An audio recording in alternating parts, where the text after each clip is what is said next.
नमस्कार दोस्तों, मैं एस्ट्रो वास्तु कंसल्टेंट कंचना झा स्वागत करती हूँ आप सबका अपने यूट्यूब चैनल बोल कंचना झा के में। मेरे यूट्यूब चैनल पर धार्मिक, आध्यात्मिक, सामाजिक, motivational, social, numerological, palmistry, vastu आदि ऑकल्ट साइंस से रिलेटेड वीडियो पोस्ट किए जाते हैं। मैं न किसी प्रकार के वहम में स्वयं पड़ती हूँ, ना अपने दर्शकों के दिमाग में किसी प्रकार का अंधविश्वास डालती हूँ। बहुत ही सीधी और सच्ची बातें करती हूँ। अभी तक मैंने 11 राशियों की यानी मेष से लेकर कुंभ राशि तक के फलादेश दिए हैं। आज मैं बात करूंगी जोडिएक की द्वादश राशि मीन राशि की।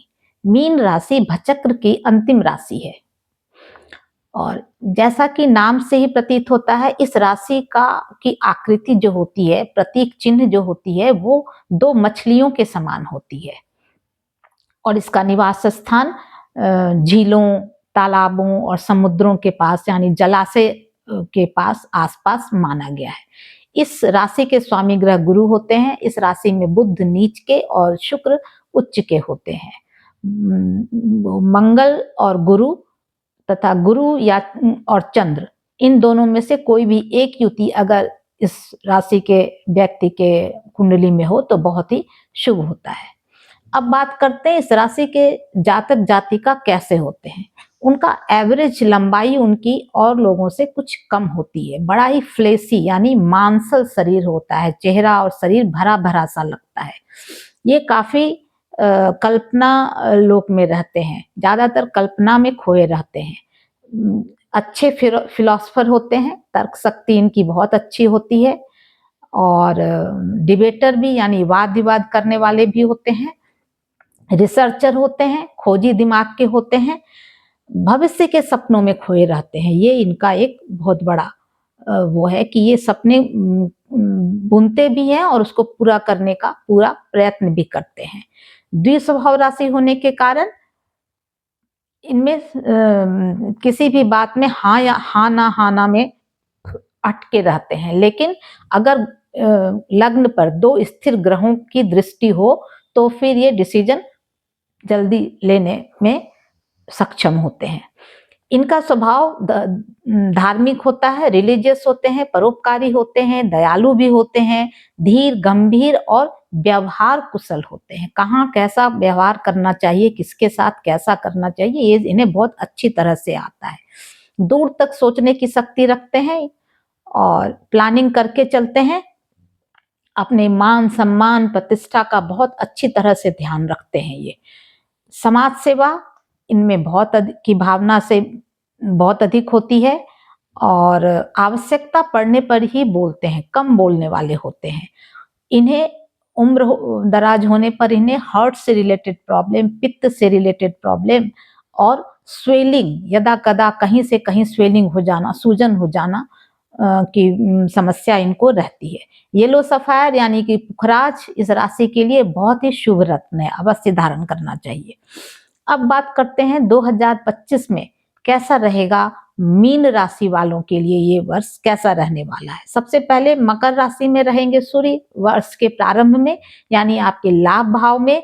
तो लाभ भाव में जब ये रहेंगे तो आपको गवर्नमेंट से रिलेटेड हर स्कीम का फायदा होगा, जो भी आपके लेवल के लिए बनाया गया है गवर्नमेंट की ओर से। अगर आप गवर्नमेंट जॉब में हैं तो वहां भी आपका प्रमोशन होगा, आपके बॉस आपके रिपोर्ट वगैरह जो होगा वो अच्छा देंगे, आपके फेवर में देंगे। लेकिन जैसे ही ये मकर से कुंभ में यानी कि आय भाव से व्यय भाव में जाएंगे तो पूरी बातें बदल जाएंगी। यानी कि अगर आप लाभार्थी हैं तो हो सकता है लिस्ट में से आपके नाम कट जाए, हो सकता है गवर्नमेंट से इनकम टैक्स का, जीएसटी का और भी किसी भी प्रकार का लीगल नोटिस आपको आ जाए। साथ ही किसी ऐसे पेपर पर आपको साइन करना पड़े जो गवर्नमेंट से रिलेटेड है, तो बड़ा ध्यान से करें, लीगल नोटिस का जवाब लीगली दे ताकि आगे चलकर आपको कोई प्रॉब्लम ना हो। अब बात करते हैं मंगल की। मंगल इस राशि में अभी 21 जनवरी के बाद से आपके 4th हाउस से गोचर करेंगे यानी मिथुन राशि में, कर्क राशि से वक्री होकर मिथुन राशि में आ चुके होंगे। तो इस समय आप पूर्णतः मांगलिक योग बना रहा है आपके लिए। तो अपने क्रोध को कंट्रोल में रखना इस समय आपकी जिम्मेदारी बनती है। बहुत ध्यान पूर्वक आपको रहना पड़ेगा। क्योंकि ये मांगलिक योग बनाएगा। तो इस समय आपका किसी भी तरह से किसी भी छोटी-छोटी बातों पर आपको गुस्सा आएगा, और इससे क्या होता है ना, रिश्ते जो आजकल तो रिश्ते पहले से ही मिट्टी के हैं, काँच की तरह हो गए हैं, तो उसे वो टूटने में समय नहीं लगता। इसलिए इस थोड़े से समय को आप बहुत खुद को संयमित रखकर इस समय को आप पार कर सकते हैं। साथ ही जब वो कर्क में जाएंगे, यानी 3 अप्रैल से मंगल अपने नीच राशि में कर्क राशि में जाएंगे, तब उस समय अगर आपका संतान किशोरावस्था में है तो उसके फिसलने की बहुत उम्मीद है।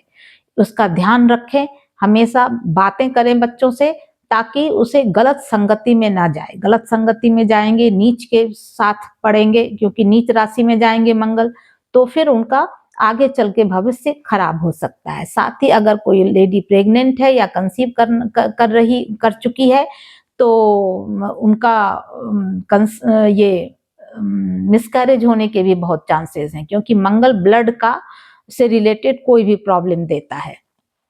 इस समय आपको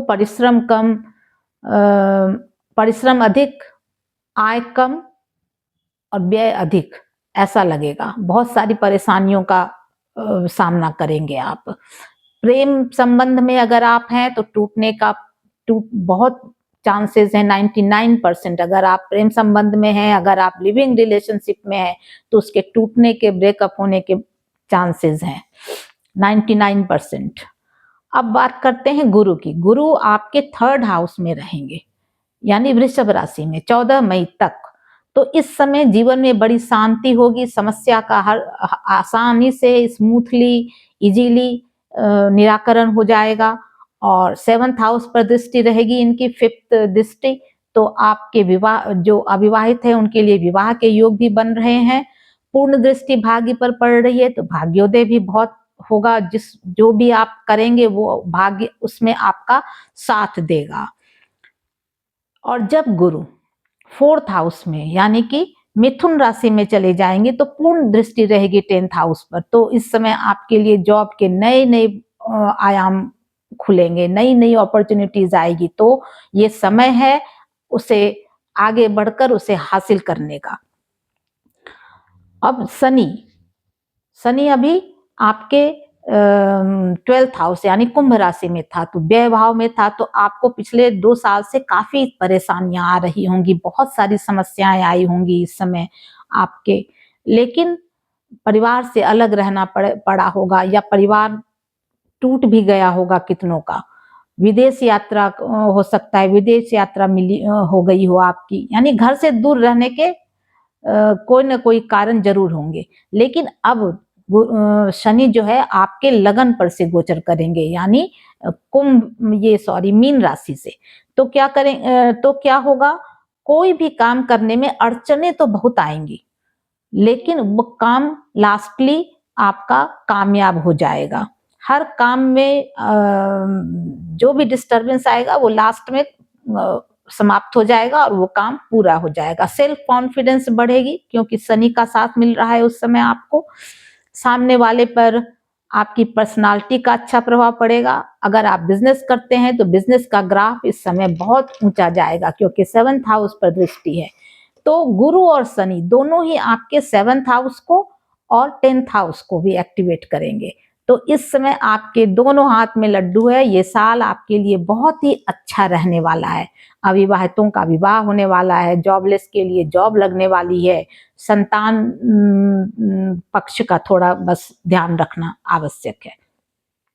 चलिए अब बात करते, हाँ, छोटी छोटी बातों को नजरअंदाज कीजिए, तभी आप बड़ी चीजों को हासिल कर पाएंगे। जो छोटी बातों पर ज्यादा ध्यान देते हैं ना, वो फिर बड़ी चीजों को हासिल नहीं कर पाते जीवन में।